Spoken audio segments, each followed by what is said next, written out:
And as we see on the left side of the screen, the shooter will start to move through the second floor, and the defendant retreats. And we see him running to the location that he'll remain. The shooter works his way down the second floor and fires 6 rounds for the defendant to hear.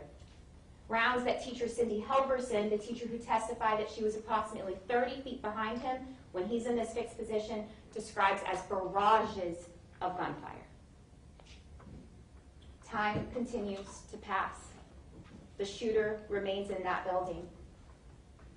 The time now is going to be 2:24:13 as the shooter enters the stairwell and begins climbing the stairs while the defendant is still in his position. Out in the open, if you take a look, no indication he's receiving gunfire when he comes on the radio again and says, we're talking about the 1200 building, the building off of Holmberg Road. We're talking about the 1200 building. It's going to be the building off of Holmberg Road. While the defendant stands there narrating, the children and the teachers on the 3rd floor are still alive, have not been shot. Scot Beagle, still alive. But the shooter, left unchecked, unabated, is about to arrive at the top of that stairwell, and he's about to arrive at the 3rd floor. Now you see the image on the screen. Before we hit play, before this moment that you see, the shooter has stepped into the hallway on the 3rd floor with his firearm visible. Unarmed teachers Scot Beagle and Stacy Lapel have the courage to stand in that hallway and try and get their kids into the classroom. They move as quickly as they can. Miss Lapel trying to get as many students as she can to safety. Meadow, Joaquin, Anthony, and Kara are running towards those classroom doors, seconds away from making it to safety when the gunshots start blasting and they are forced to turn around and head in the opposite direction. At the end of that hallway, furthest from the shooter, is Jamie and Peter, literally steps from escaping into the stairwell. As they run, Mr. Beagle standing in that hallway, he's hit. Scot Beagle is killed. Miss Stacy Lapel is shot. Kyle and Marion are shot but are still able to run and escape down the stairwell. Anthony is shot. Joaquin is shot but still alive. He runs to hide in an alcove near the restroom. Meadow and Kara have been shot but are still alive and are huddled together in the alcove in front of the classroom. You can see her pink backpack in the image. Jamie is running for her life and almost escapes through the doors when she is shot through the spine, immediately paralyzing her, causing her to collapse just outside of those doors on the stairwell landing. Peter, shot but still alive at the end of this hallway, and then right before I hit play, the shooter walks over to where we see Kara and Meadow and unloads into their bodies again. And then in this video, we will see the shooter walk to the bathroom alcove where Joaquin will be shot again and killed. And then at the end of this hallway where Peter has collapsed, he will be struck multiple more times, having been shot for a total of about 12 to 13 times. And you'll hear in this video, while the shooter is just making his way along the 3rd floor, the defendant is still outside in his fixed position, narrating on his radio, repeating to us that he knows it's the 1200 building. We're looking at the 1200 building. It's going to be the 300 building. It's going to be right off of Holmberg Road by the senior lot. Now you'll notice instead of saying the 3-story building, he says the 300 building, a mistake that Tim Byrne actually also made on the stand, but immediately clarifies the building off of Holmberg Road, the building by the senior parking lot. The 300 building is nowhere near any of this. At this point, this is the 3rd transmission he's made. It's clear that it's the 1200 building. The shooter remains on the 3rd floor while time continues to pass and he continues firing rounds. Now at this moment, Marion and Kyle have managed to escape. And if you recall, Kyle is running when he comes into contact with Jeff Heinrich. Jeff Heinrich is the off-duty police officer who had been watering the lawn, no vest, no gun, ran towards the sound of gunshots because he said his police officer instinct just kicked in. Jeff Heinrich is stopped by Kyle, whose foot has been nearly blown off, and he's saying, "I need an adult, I need an adult."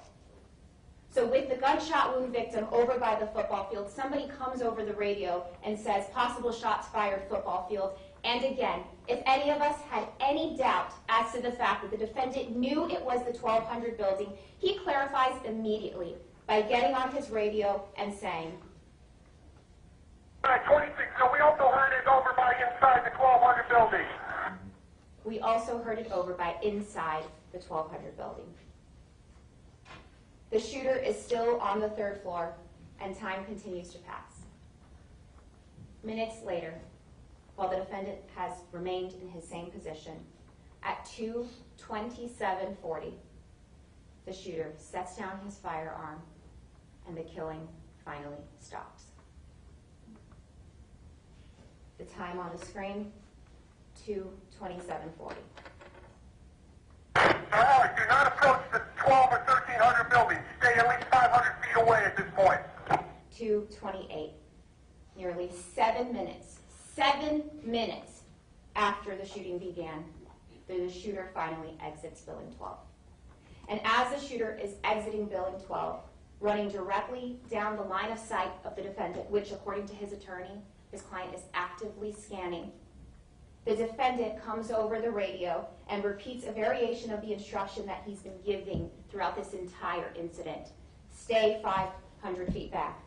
This is after telling officers, stay away, set a perimeter, nobody come near. And in this moment, again, the defendant, directing officers to position themselves to completely miss the shooter exiting that building. Directing officers not to respond to the building where 70 plus shots have been fired while he stood there. Directing officers not to render aid to the wounded. Directing officers to do the exact opposite of what is trained in these types of incidents. The shooter continues to run until he casually blends in with the children. And now the victims remain inside the building in desperate need of medical attention. Amongst the 11 deceased and 13 wounded on floor 1 are those that have been killed and shot on the 3rd floor. And alive, Anthony Borges laying in the hallway, and Stacy Lapel hiding her wounded arm from her children, trying to keep them calm in a moment of chaos. And then Scot Peterson, in his fixed position, having stood there for the entirety of what has just happened, comes over his radio and asks shot Kyle Lehman, Jerry, does he know where the shooter is? Deputy Peterson, having stood there while Kyle was shot, comes over and asks if he has any information. Finally, at 3:11 p.m., after a total of 48 minutes in his fixed position, the defendant finally moves.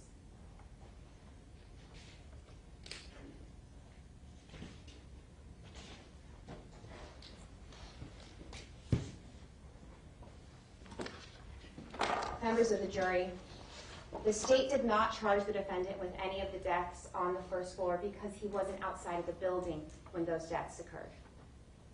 But it was from the point that Aaron Feist was shot that the defendant knew people were dying.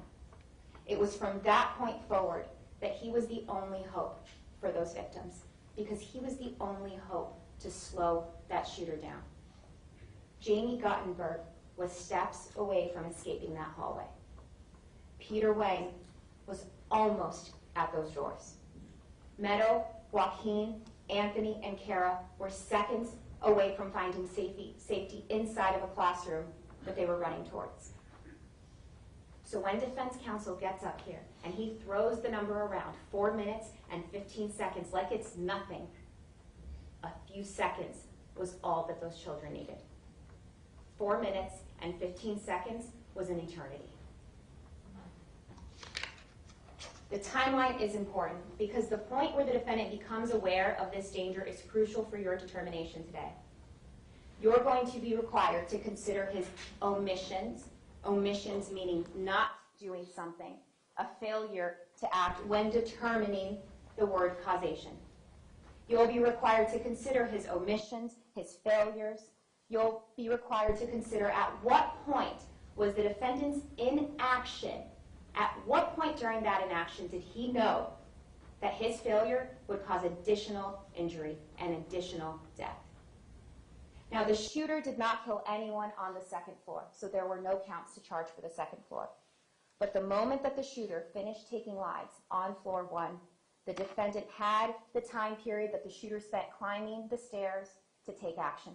The defendant had the entire time period that the shooter spent firing rounds on the second floor to take action. The defendant had the entire time period that the shooter spent going from floor 2 to floor 3 to take action. And he had the entire time period that the shooter spent executing and wounding children on the 3rd floor to take action. The time the shooter spent comfortably removing his firearm, setting it down, walking out into the open, in complete open view. And then the 40-plus minutes while teachers and students bled out, while officers were forced to respond to that building assuming that the shooter was still inside. Mind you, those officers needing additional manpower while their fellow officer just stood by. And finally, when officers rendered aid to the children that could be saved and were forced to move the lifeless bodies of the children that could not. That was all time that the defendant needed to act. This is why we have charged Scot Peterson with only the deaths and the injuries on the 3rd floor, because there is no excuse for his inaction for those deaths that occurred after 2:23 p.m. Now, the language that the state has used is failure to seek, confront, or engage the shooter. Before we move on, I want to set the record straight on what that means. It's abundantly clear that Scot Peterson did not seek. He did not seek the shooter. He was not seeking the shooter out because he didn't move. There was no seeking in his actions. So what does it mean to confront or engage the shooter? Defense counsel got up in his opening statement and he created this expectation that his client was supposed to kill the killer. He actually said, kill the killer. I'm not sure why he said it that way. Killing a shooter is, in fact, part of the definition of confronting and engaging. Many officers will tell you that that's the desired outcome. But there is so much more than that. The definition of what it means to confront or kill the shooter is in evidence. It was laid out for you clearly by Lieutenant Colonel Samaru, and black and white in the defendant's trainings. Although neutralizing the suspect can end a threat, there are alternatives that will get the suspect to stop killing victims. Forcing him to barricade himself, forcing him to flee the area, forcing him to surrender, break his concentration. To confront or engage the shooter just means to disrupt him, to force an outcome. These shooters are looking for soft targets. That's what the evidence showed us. Unarmed children in the freshman building. History and data, according to Lieutenant Samaru, tells us that these killers are zoned into what we call an OODA loop. If you remember, OODA was the acronym that Lieutenant Samaru gave us. Observe, orient, decide, action. That's the loop that they're in. If law enforcement even so much as enters the room, that disrupts a shooter's OODA loop. The training has explained to us that these shooters have one primary objective. They are not looking to deal with a confrontation. They are looking to take as many lives as they can as quickly as possible. Once the shooting begins, the objective is to decrease the number of casualties. Minimize the damage, were the exact words. As Lieutenant Colonel Samaru explained, we know that when a shooter of this type is confronted by any armed individual, and that's law enforcement or a carry-concealed person, the shooting of innocent bystanders stops because an outcome is forced. Mere presence is your job. Let me repeat that. Lieutenant Colonel Samaru told us mere presence inside that building was his job. Your presence as an authoritative figure is enough to break that shooter's OODA loop. So what does it mean to confront or engage the shooter? It just means to force an outcome. Now, I have to make that clear because the state did not expect Scot Peterson to go on a suicide mission. Members of the jury, we want our law enforcement officers going home at the end of their shift. I did not expect Scot Peterson to blindly run into the line of fire.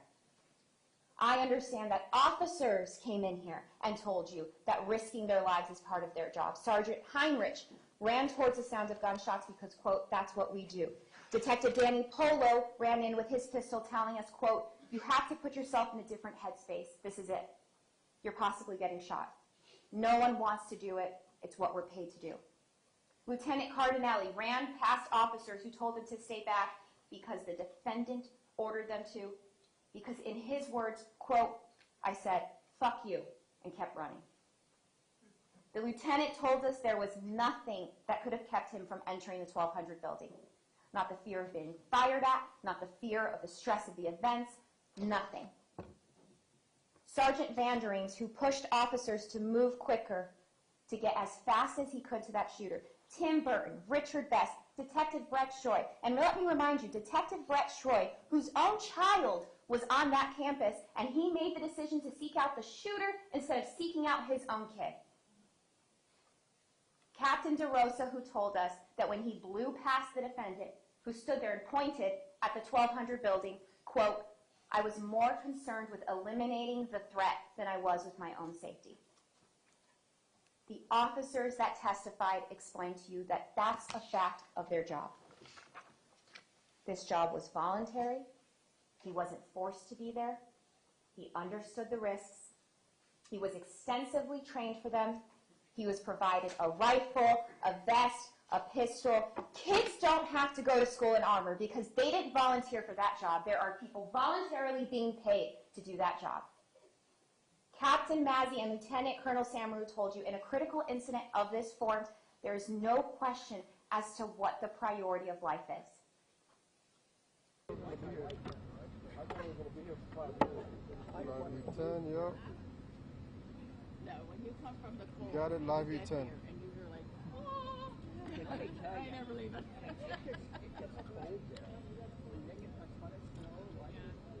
I came from the Ohio. Live 10, highly oppressor concerning 911 calls. Ohio, that whole area, they get more snow than.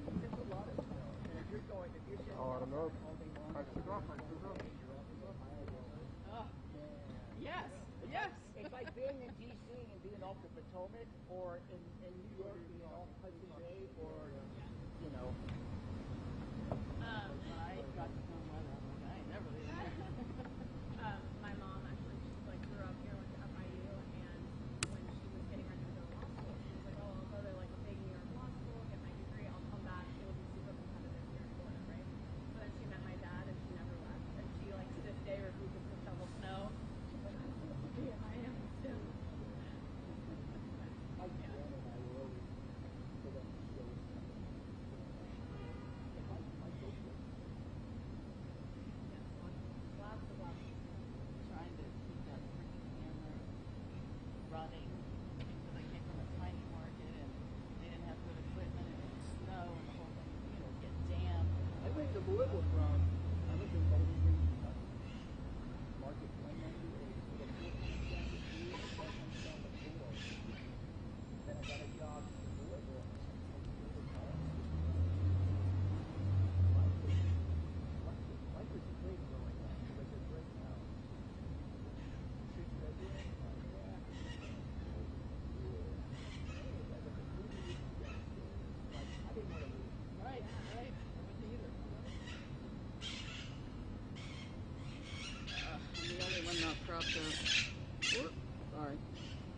cars for Channel 7, right here. Here, I want to give you guys this. Part of the information. We'll also... I'm going to meet my reporter. Oh, okay, got it. But I will put it together.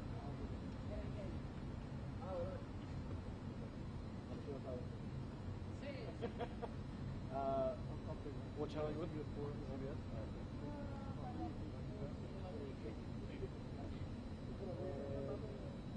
I'm with her. Oh, okay.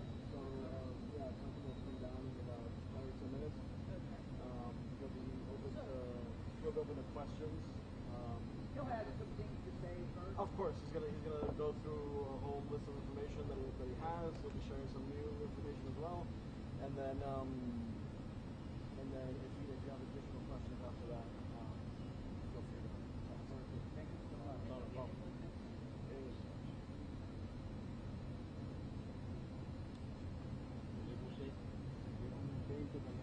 No, tranquilo.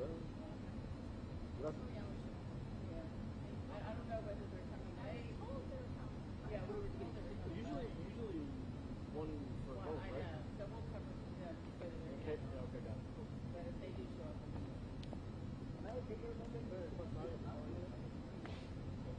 guy walking in front of a camera. Yep.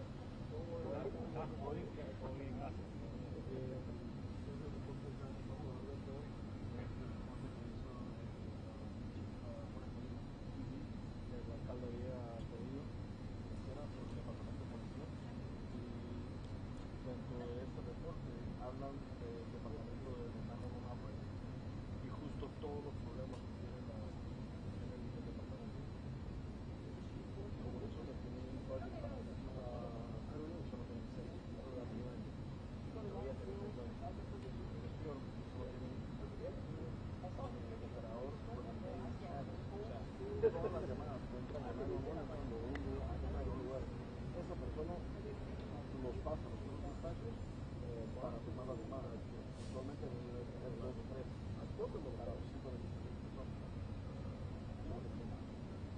Por eso es que hay llamadas perdidas. Pero no, o sea, no.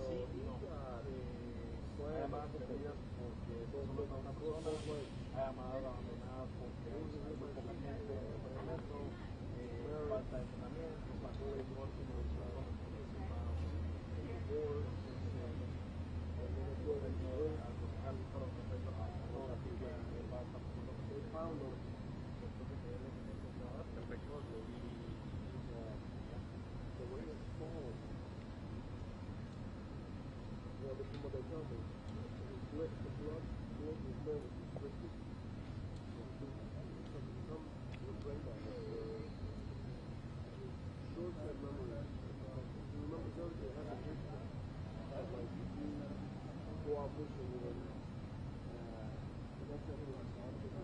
Oh, really?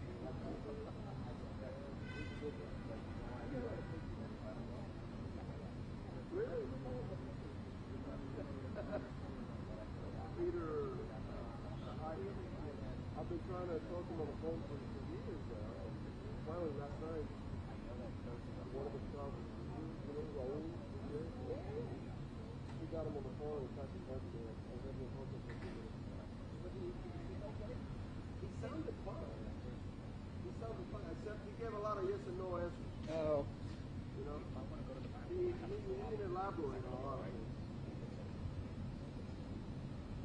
He should be coming down after that. But also, Chapman should be coming. Sí, porque déjame ir. Porque es lo peor que existe de eso. These unions, a lot of times people just don't want to, you know.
sí.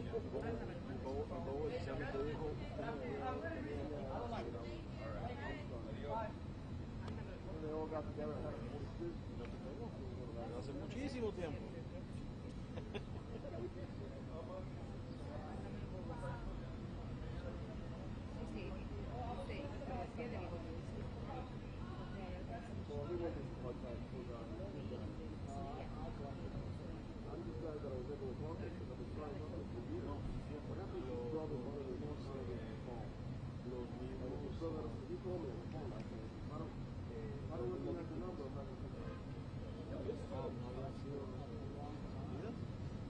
Lo quisieron hablar porque dijo, aquí o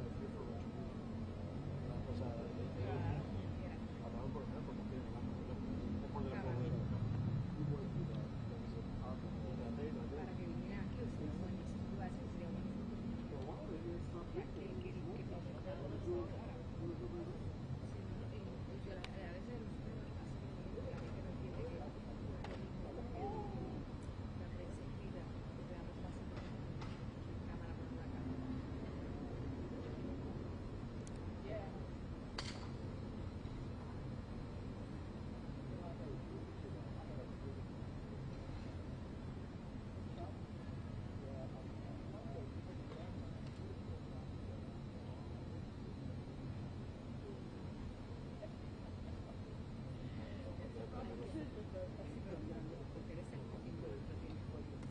Ya te lo pasé, checa todo eso, pues sí, Para usarlo, aunque sea, ¿qué fecha fue ese? marzo este año, marzo 25.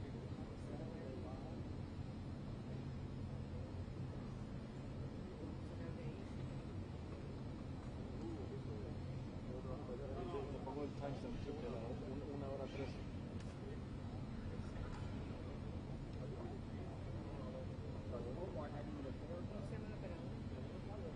Ahí lo dice la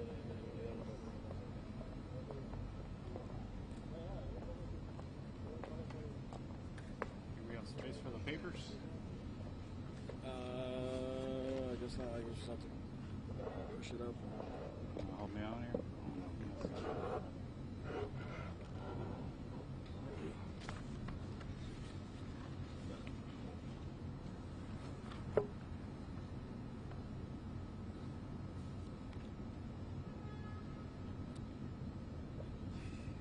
Good morning. Today I'm here urging the City of Hialeah launch a formal investigation into the city's 911 department. Brought forth by the recent article of the Miami Herald written by reporter Ms. Hugie concerning the city's 911 system.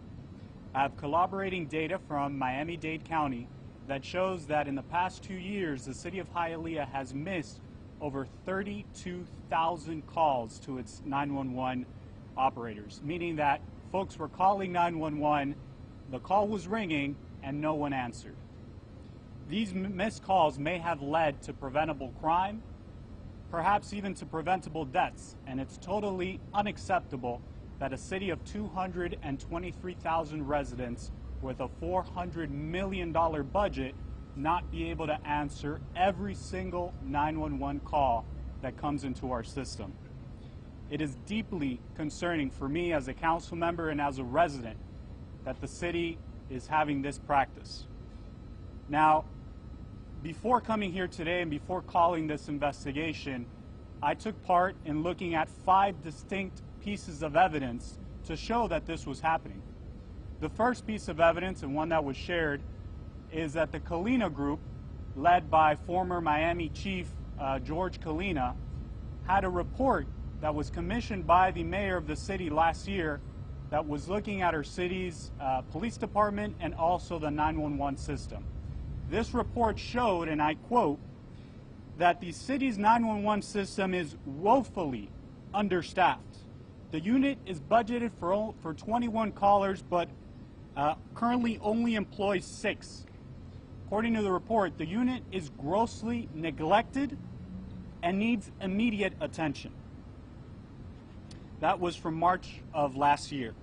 The second piece of evidence is that a few months ago, in March of this year, 911 operators, the very people that answer the phone when you call 911, showed up to the City of Hialeah's council meeting. And one gentleman spoke, and he was there with two of his colleagues from 911, and he said, and I quote, "I am the canary in the coal mine. I have been here for 6 years, and it has been downhill ever since. The future outlook of 911 is poor if drastic changes are not made." That was the 911 operators themselves from the city of Hialeah. The third piece of evidence that I looked at were as part of the article of the Nuevo Herald, was the comments made by 3 of our residents. And I want to focus in on 2 of those comments. The first one was from an off-duty firefighter from the city of Hialeah who called 911 after experiencing a car accident, and he was unable to reach anyone at 911, meaning he called and no one answered. The second resident that came forth in the article showed that she had called 911 after her husband had fell from the roof of their home, and she was trying to get an ambulance to come and pick them up. No one answered when she called 911, and she had to take her husband to the hospital in their personal vehicle. The fourth piece of evidence was the Miami-Dade County report that showed that over 32,000 calls have been abandoned in the past 2 years in the city of Hialeah. And the fifth piece of evidence was when I personally visited our 911 center, and I heard the testimonies of the employees and the supervisors, which showed that they were woefully understaffed. I saw it with my own eyes, the chairs empty in the 911 center. There was only 3 call takers on that particular day receiving calls. And so now taking these 5 pieces of evidences is how I'm able to come before you today and state we need an investigation. The residents of Hialeah deserve transparency. While I wish as a council member, for myself to work with the mayor on this issue, over the weekend he made a series of comments, and I find those comments highly irresponsible. I think the citizens of Hialeah deserve transparency. They deserve to know how their tax dollars are being spent on essential and critical city services like 911. And we wouldn't have been here if it weren't for the needed administration that this city deserves, not only on 911, but on many other fronts.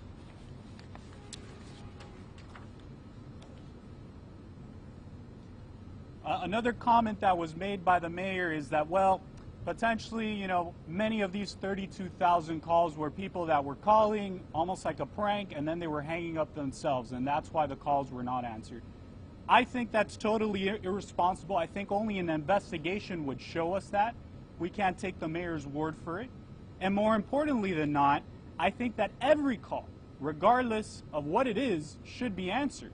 And according to the city's policies and 911 policies, if somebody calls 911 and they hang up for whatever reason, the city is supposed to call them back to see if there was some emergency. And we're not doing that because we're totally understaffed and ill-equipped to handle the loads of calls that we're receiving. I have been asking the city's administration for months on data and additional information that would provide evidence to see what's going on, and those calls for data and for evidence have largely been rejected because I haven't received anything from the city, and it was only because Miami-Dade County was able to provide their logs was that we were able to come here today. Now, I hope, it is my true hope that this investigation pans out. I hope that this investigation is led in a very transparent and independent manner. I hope it's done at low cost to the residents, but primarily, I hope that we can restore the trust, and that is my commitment, to restore the trust in the residents of Hialeah to know that every time they call 911, someone will answer. And accordingly, there needs to be swift action to make that happen. We've seen the evidences, they've been presented to you, and it's, I'd like to see folks in Hialeah that have experienced this, not only the folks that were quoted in the article, but anyone in Hialeah that has called 911 and hasn't received an answer, to feel that they can come forward to contact my office and to be part of this investigation so that we can move together cohesively as a city in a transparent manner. With that, I'll do some comments in Spanish.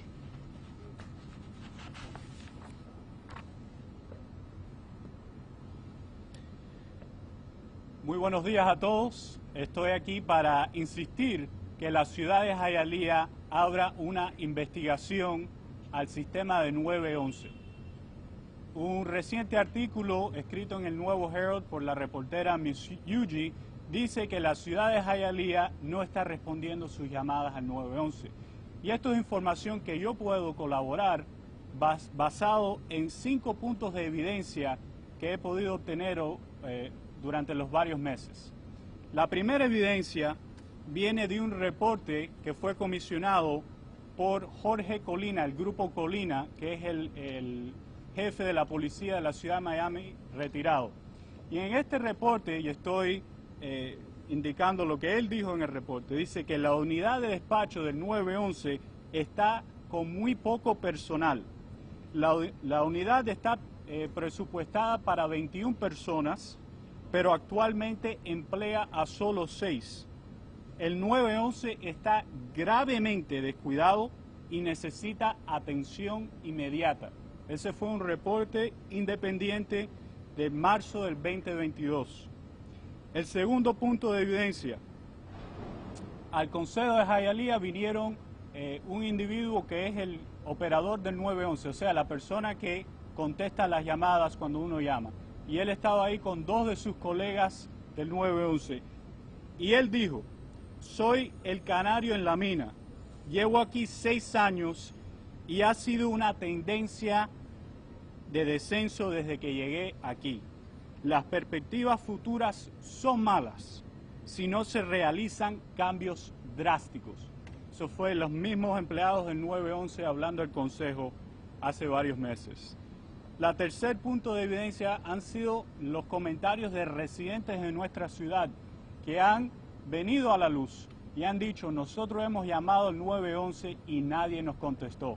Específicamente, un bombero de la ciudad de Hialeah que no estaba trabajando en ese momento llamó al 911 después de haber experimentado un choque de carro, y en esa instancia él llamó al 911 y nadie contestó.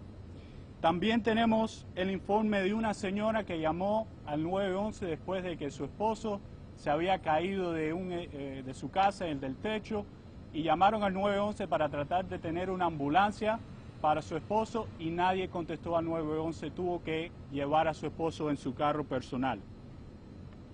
El cuarto punto de evidencia es el informe que proveó el condado Miami-Dade diciendo que la ciudad de Hialeah en los últimos 2 años no ha contestado más de 32,000 llamadas al 911. Y el quinto punto de evidencia es el testimonio mío. Como oficial electo, como concejal, yo visité el departamento de 911, pude hablar con los empleados, pude hablar con los supervisores y vi de primera mano las sillas que estaban vacías dentro del 911, donde en ese punto solamente habían 3 personas contestando llamadas de 911 el día que yo estuve ahí.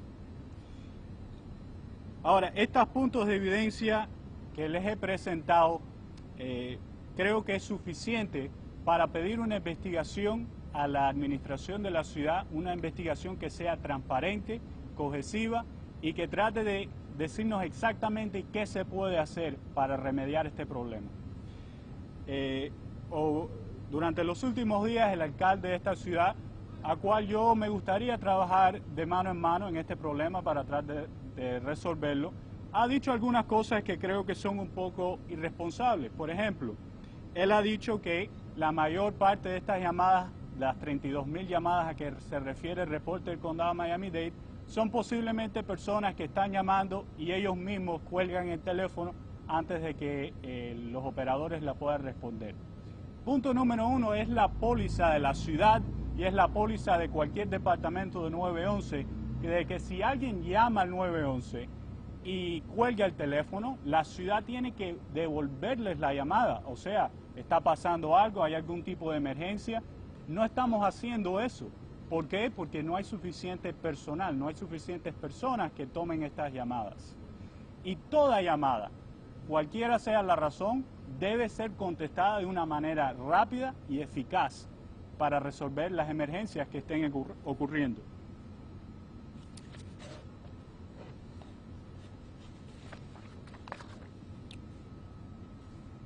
Las fallas sistemáticas que estamos viendo basadas en estas evidencias han resultado en un colapso crítico en nuestra capacidad para responder de manera rápida y efectiva a las situaciones de emergencia que pueden conducir a posibles crímenes, posibles muertes, situaciones de emergencia.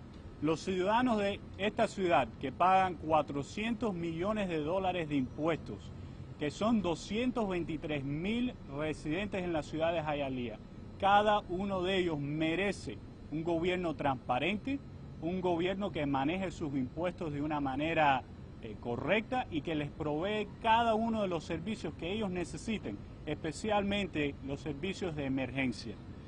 No estamos haciendo eso, no estamos operando de una manera correcta cuando viene al 911.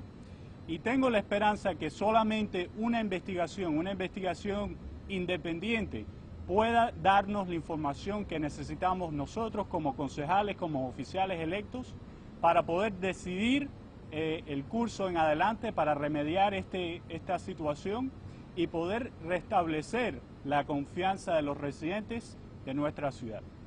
Y con eso, I'll open up questions, preguntas. Este es un problema que viene desde la administración de Carlos Fernández. Se sabe que es un problema de presupuesto, de contratar más gente. Se sabe que en todo caso el Esteban Bow, el nuevo alcalde, dijo que iba a estar estructurando todo eso nuevo. ¿Qué de nuevo se ha hecho? Porque eso fue toda la parte de la campaña, diciendo que el centro de emergencias no funcionaba. A pesar que vino de dinero que lo trajo Miami-Dade Jr. O sea, ¿qué se ha hecho? ¿Qué le han dicho? Creo que esa es la pregunta que hay que estar haciendo. ¿Qué se ha hecho en los últimos 2 años? ¿Qué ha hecho la administración? Lo que les puedo decir es que desde este reporte de marzo del 22, o sea, hace más de 1 año y medio, no ha habido ningún cambio al 911, excepto por la propuesta que yo hice en el Consejo, que era subir los salarios y crear un bono de incentivo para tratar de tener más personal. Es un bono de $5,000. La misma ciudad está haciendo el advertisement, ¿no?, para tratar de tener más empleados, pero eso no ayuda a nadie ahora. O sea, es un proceso para que después que alguien aplica, hace todos los chequeos y empieza a trabajar como un operador de 911, demora más de 1 año para recibir todas las certificaciones necesarias. Tienen que tomar un curso de 240 horas para poder estar certificado.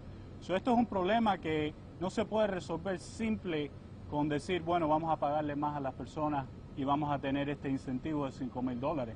Requiere mucho más. ¿Y qué pasa a los residentes que están llamando al 911 de ahora hasta que eso se haga? Ese es el problema que estamos viendo.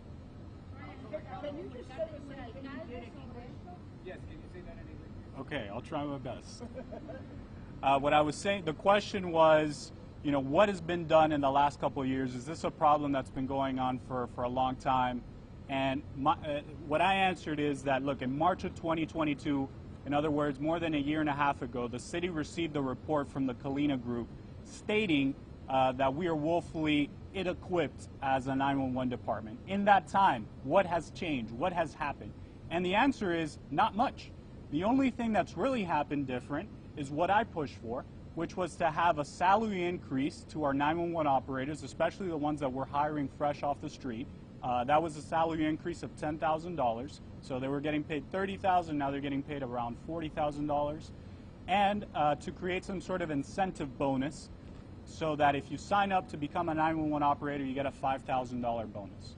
Now those things are great, but they're not going to solve the issues currently, because from the moment somebody applies to 911, they have to get background checks, they have to get polygraph, they have to do all sorts of things. And then they finally get hired and they have to go through an almost 1 year process to get fully certified. So they have to do state required courses of 240 hours. They have to get hands-on experience. And once they do all those things, now they're working as 911 operators officially, independently in their capacity. But what happens to all the calls from now until when that occurs? And what we're seeing, according to the reports, is that after everybody goes through this process, many of these employees are actually leaving the city of Hialeah and they're going to other departments. So now you waited the year or the year and a half, and you still have the same problem you started with. So we need concrete solutions to fix and remedy this issue now, and not just wait, well, we'll see, and we'll kick this can down the road. So do you think that this is a ¿Has family tratado issue? este problema que estás hablando ahora, has tratado de comunicarte directamente con el alcalde para ver qué proceso pueden hacer para solucionar este problema? Bueno, le estoy haciendo la llamada al alcalde para que haga esta investigación, que sea una investigación transparente, una investigación independiente, que creo que es muy importante. Pero más de esto es un tema que no se surgió en la última semana, en los últimos días. Es algo que hemos estado hablando desde, por lo menos desde el reporte de Colina, que indicó las deficiencias. Ese fue un reporte comisionado por el mismo alcalde, que costó a la ciudad de Hialeah como unos $30,000. Y no solamente eso, se habló en el consejo, y fue por mis preguntas, ¿no?, que le hice al alcalde y le hice a la administración en general diciendo qué está pasando con el 911, hay suficientes empleados, qué está pasando con las llamadas, y esas preguntas en larga parte no hubieron respuestas concretas a esas preguntas. Y yo me puedo basar solamente en las evidencias y me puedo basar en la información proveída por el condado y por los residentes mismos que han hablado sobre el tema. So, tomando todo eso en base, es que le pido otra vez al alcalde que por favor haga una investigación al respecto. Can we have it within like one-on-one? Yeah, sure. El alcalde ha dicho anteriormente, cuando se le ha planteado este problema de que estas llamadas que no son recibidas por el 911 acá pasan directamente al condado Miami-Dade. Una mentira, no es así. Nada del proceso es automático, en realidad es un proceso manual. Requiere que el mismo empleado que está sentado y recibe esa llamada tiene que tocar un botón en la máquina para transferir la llamada al condado. O sea, si el empleado está atendiendo otra llamada, es posible, y lo que está pasando, es que las llamadas no llegan al condado. O sea, nadie las contesta, ni nosotros ni el condado. Y eso fue una de las cosas que se dijo en el Consejo Abierto, en una reunión pública, que esto era un proceso automático y bueno, se ve que esa no es la verdad. Entonces, basado en eso, es que pido esta investigación. Tengo que tener los hechos para poder, como yo como concejal, tomar decisiones. Y no puedo tomar decisiones si recibo información que es incorrecta o información que viene de otras partes. Are other emergency communications departments having these issues, and what can we learn from them? Listen, I can only speak for the city of Hialeah. I think as a city, we're the second largest in the county. We have a $400 million budget. And more importantly than that, we have 223,000 residents at least. That's what the census shows. Regardless of what happens in any other city, the city of Hialeah has to be committed to answer every single call. And I think what we need to learn from it, to answer your question more specifically, is we got to be transparent as a city government. We got to let people know what's going on. And as much as we want to tell people, take our word for it, we need to back it up by hard evidence. And so, for me, fiscal responsibility is a big issue. I think it's important that our tax dollars are being used in an effective and correct way. And I think that's not happening now, and that's why I'm calling for an investigation. One more question? Sí, entiendo que el día de mañana es la última sesión antes del receso de verano y que el alcalde va a estar de vacaciones y fuera del país. ¿Cuál es la posibilidad real de que se ejecute una investigación formal en los próximos días? Creo que solamente una investigación va a pasar si sigue la presión de parte de mí. Yo estoy como liderando, ¿no?, esta propuesta de hacer una investigación, pero también le cae de cierta forma a los residentes de nuestra ciudad, a los otros oficiales electos, a seguir esta presión de demandar transparencia en su gobierno local. Pagamos muchos taxes y creo que no puede haber ni una llamada que se falle, mucho menos 32,000 llamadas. Dentro de la evaluación, mucha gente cree que este centro se creó simplemente por una cuestión meramente política, dinero que vino y se construyó. ¿Es necesario este centro aquí en Hialeah? ¿Lo pueden mantener esa evaluación? Porque hace cuando entró el nuevo jefe de la policía de Hialeah, dijo que iba a contratar 40 personas más. Hasta ahora no se ve esas 40 personas. ¿Hialeah está preparada para tener este centro y que luego pueda enfrentar esas llamadas? Mira, creo que es una pregunta que la investigación debe revelar, porque, por ejemplo, una solución inmediata podría ser darle las riendas al condado que manejen el departamento de 911. Ellos están equipados, tienen el equipo para hacerlo y creo que son parte de las conversaciones que tienen que haberse, pero no se están haciendo ahora hasta que ha habido este empuje, ¿no?, para tratar de resolver el tema de parte de mí. So listen, I think the city of Hialeah right now needs to explore all possibilities. All possibilities need to be on the table. And one of those possibilities, quite frankly, could be, does the city of Hialeah even need to manage its own 911 department? Miami-Dade County is equipped to take 911 off of our hands. And I think, we have to have that solution as something that we consider. If we're not doing the job that we need to be, maybe we can save the city some money in terms of its budget and provide better service to the residents. And so I think that's an option that needs to be explored as part of the investigation. Last question? Anybody else? Next steps is that's all I was going to ask. I know Okay. you kind of touched on that in Spanish, but again in English. Next steps. Look, next steps is tomorrow we have a city council meeting. I'll reiterate my call for an investigation at that meeting. I've been informed that the mayor likely won't be in attendance, and we are going on break for the summer, something that I actually voted against next month. Listen, I think we can't be kicking this can down the road. This is not something that, okay, well, let's call an investigation and wait 6 months and see what happens. I'd like to see prompt and swift action from the administration. And moreover than that, I'd like to get the full picture of what's going on. I think I haven't yet seen that, and that's going to be critical to making any decisions moving forward. If we're going to be going the county route or if we're going to be handling in-house, how are we going to be able to manage what we haven't managed in the past? Thank you so much, everybody. Thank you. I'm gonna do a little one-on-one.